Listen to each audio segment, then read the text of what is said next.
Thank you. Please be seated. The Chancellor,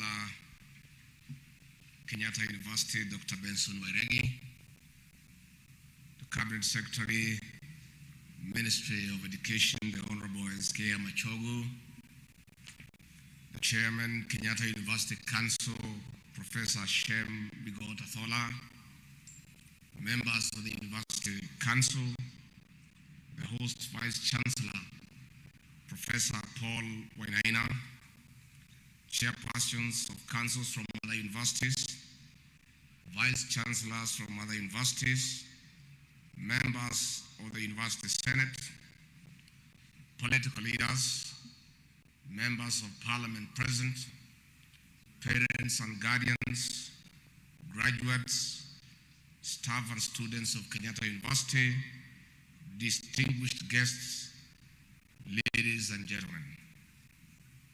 I am pleased to join you in celebrating the young men and women graduating on your 52nd graduation ceremony. These bright faces remind us of our graduations many years ago when we left the university eager to join service to humanity. Receive warm greetings and hearty congratulations from His Excellency the President, Dr. William Samoei Ruto, who is away in Washington in the US-Africa Summit. Ladies and gentlemen, our graduation is a transition to the next phase of life. To all those graduating today, congratulations once again and welcome to the task of nation building. You have spent considerable time amidst many challenges to graduate today. I commend you and members of faculty for your lessons towards this end. Dear graduates, you have been fully equipped, and it is my hope that the knowledge and skills you have acquired from this great university will provide meaningful contribution to our nation and the world. Kenyatta University is a leader in many aspects. You have continued to admit the highest number of students from across the country. You have also offered your voice to the education discourse over the years, especially on the discussion on implementation of the competency-based curriculum.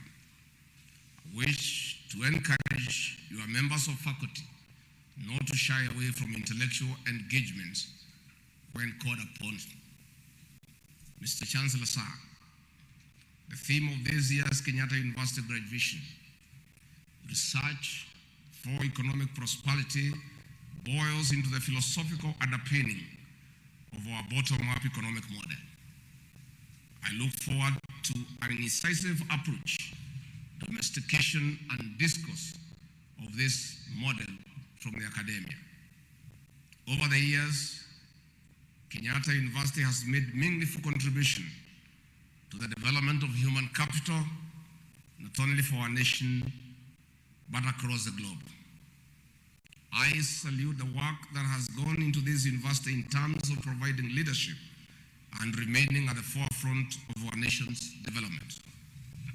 I encourage you to broaden your spirit and endeavors in service to humanity. Mr. Chancellor, sir, as you are aware, less developed nations are faced with various challenges, such as youthful populations with low-paid informal work, slow economies, climate change, among others.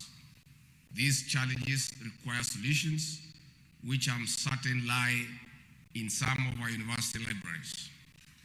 I'm aware you are graduating several postgraduate students here today. Every year you have done that, and many universities do it. I challenge our postgraduate students to come out strongly and provide practical solutions to real problems in communities.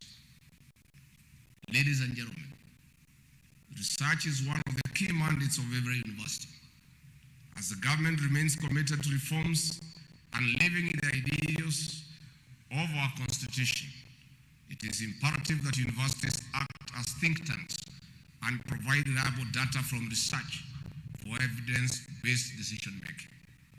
World over, universities play a pivotal role as centers of knowledge, generation, service to communities and nations through education, learning, research, leadership, and outreach. We expect no less from you as we collectively seek solutions to the challenges facing our nation. Mr. Chancellor, sir, technology and innovation are key to our plan to move the country forward. We are, broadly speaking, tech economy to move with the rest of the world and create jobs for millions of our young people. Our universities must quickly move and align their programs, not only with this global thought, but also remain competitive and relevant. Mr. Chancellor, we are alive to the challenges faced by public universities in Kenya, from financial, human capital, infrastructure, among others. The expansion of universities and academic programs over time was a well thought out government idea bearing in mind our population growth and other projections across sectors in line with Kenya Vision 2030.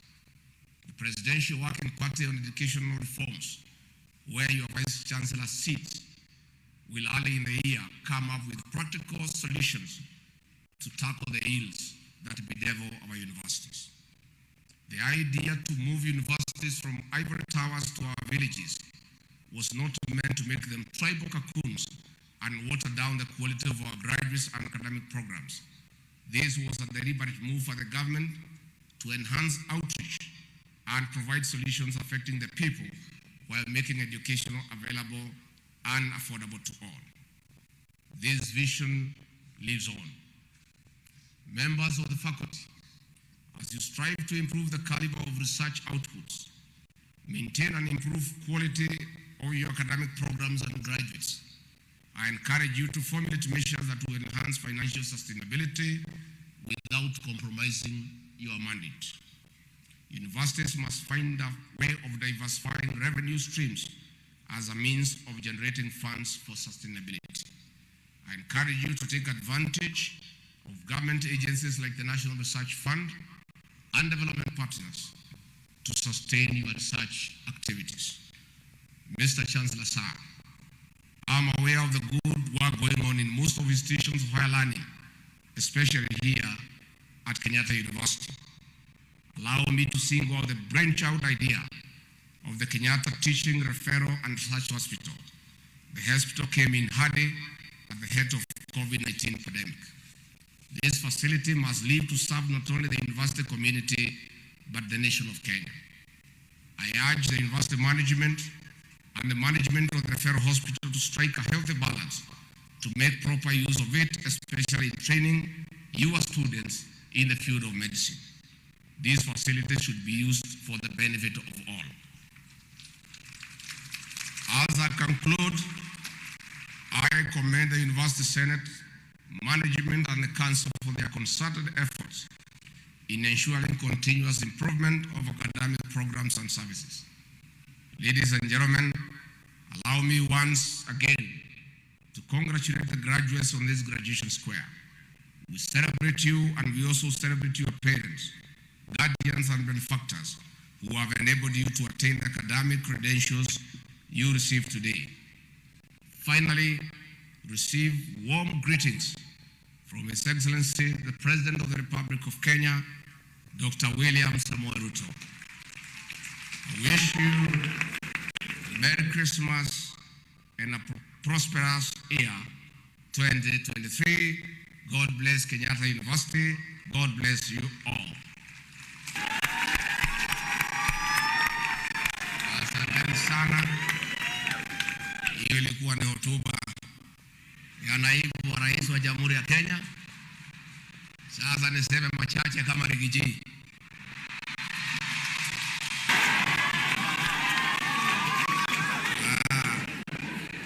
Mr. Chancellor, sir, we are very happy to be here. And I want to say from the onset, my return here after many years is very momentous and very emotional. The president was meant to be here and he asked me to come and represent him. He also has an emotional attachment to this great institution. Many years ago, when I was at the University of Nairobi, and the president was there with us too, there was a common agreement among all of us that if you wanted a good wife, you go to KU.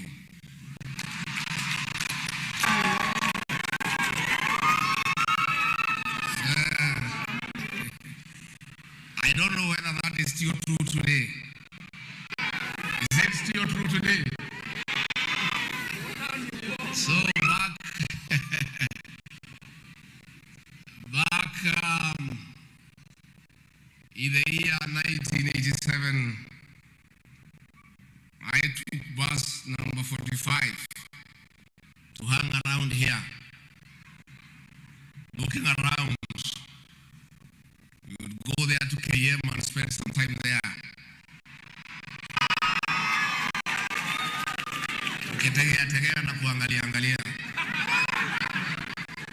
Nikatembea hapo hall ilikuwa inaitwa Wenzori. I don't know whether it is still there. Nikangangana, nikaangalia, nikapata kasichana kazuri, nikakaongeleza vizuri, nikakaibia poem kidogo, namna hiyo kakaingia box. Therefore, I'm happy that this university gave me a great wife, Pastor Dorcas Rigathi. And I have not been disappointed for the last 33 years. Not a single day has she ever run away. And she doesn't have a single scratch. My boss, President William Ruto, also hung around here. Akangangana, akapanga. Unajua ni mtu ya mpango. Si yeye ni mtu ya mpango. Akafanya Mama Rachel akaingia box. Today she is the first lady of the Republic of Kenya, a product of KU. So for me and the president, we love this institution because you give us good things. Kwa hiyo mambo yenu iko sawa. Mbele iko sawa. So Mr. Chancellor, I want to commend you and the University Council and Professor Wainaina. Last year, early this year before the new administration came in, the laws of impunity, state capture, conflict of interest, and land grabbers intimidated the council and the vice chancellor to allow the grabbing of Kenyatta University land. These great men and women said no. They were harassed, intimidated, demeaned, humiliated, but they stood up.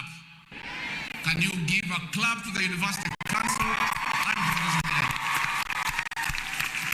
I want to tell you, the great people, had things gone wrong and Dr. William Ruto was not elected as president, your land had already been grabbed after Professor Wainaina and the council were removed. We have hence instructed the Ministry of Lands to cancel those allocations and reinstate the lands to Kenyatta University. And President William Ruto made a promise during the campaign that if elected president, one of the things he'll do is to reinstate the University Council and Professor Wainaina as Vice Chancellor. Has it happened or it has not happened? Sinikusema na kutenda. And I want to say and I want to challenge all those given the responsibility to run our institutions. Please be firm. Never be intimidated to do the wrong things. Professor Wainaina refused impunity. He refused to cooperate in allowing people in the previous administration to grab land for this university. He paid the ultimate price.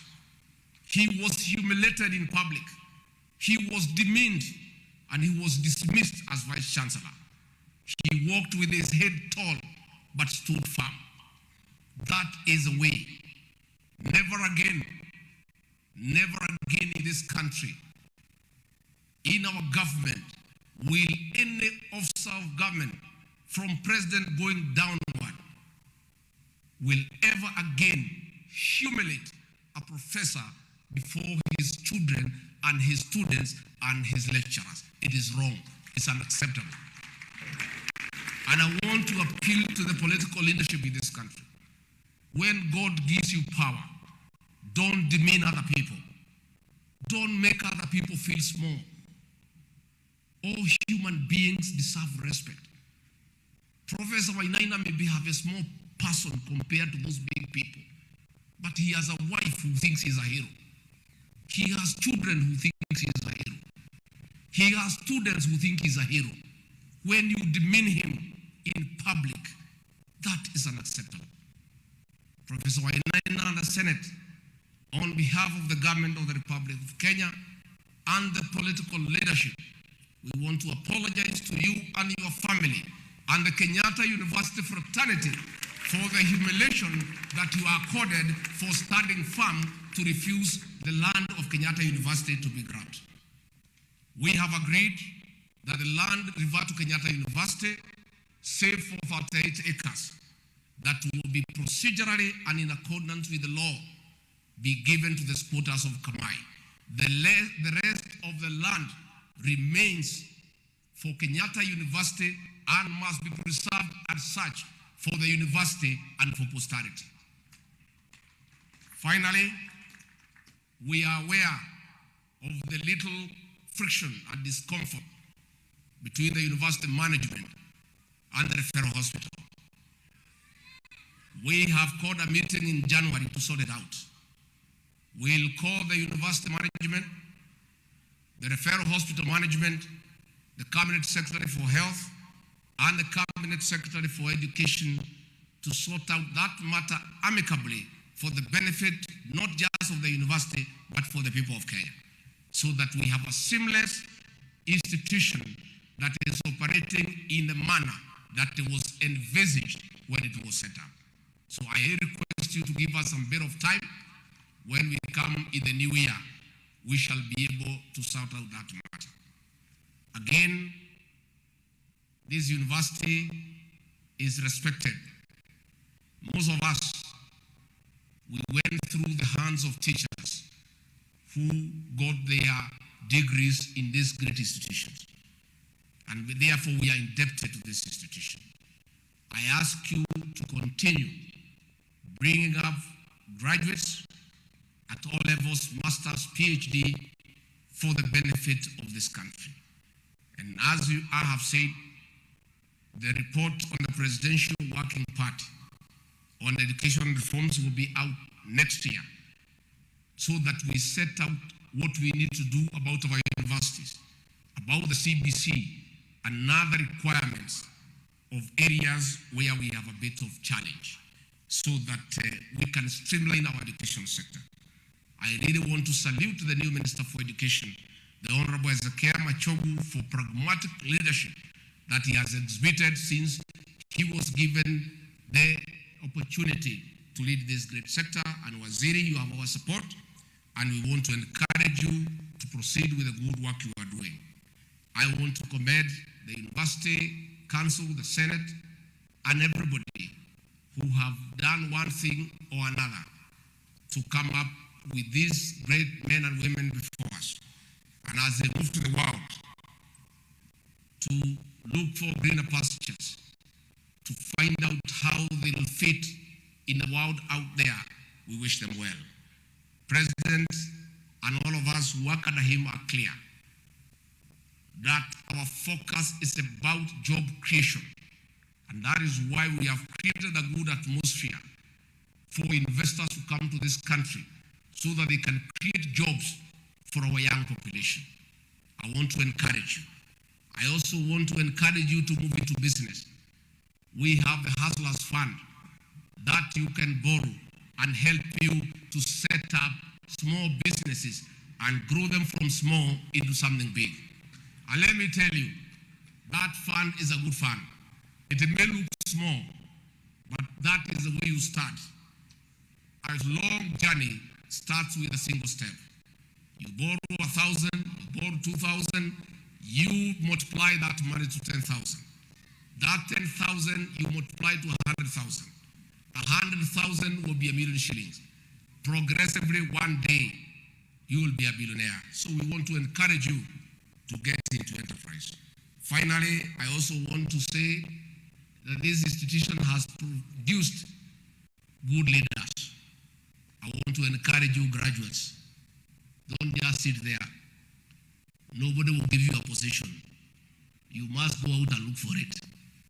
Msikae tu kwa nyumba mngojea ati kuna mtu atakuletea cheo nyumbani. Mwenda mtafute. Si mimi ninang'ang'ana na hii ya Deputy President. Si niling'ang'ana.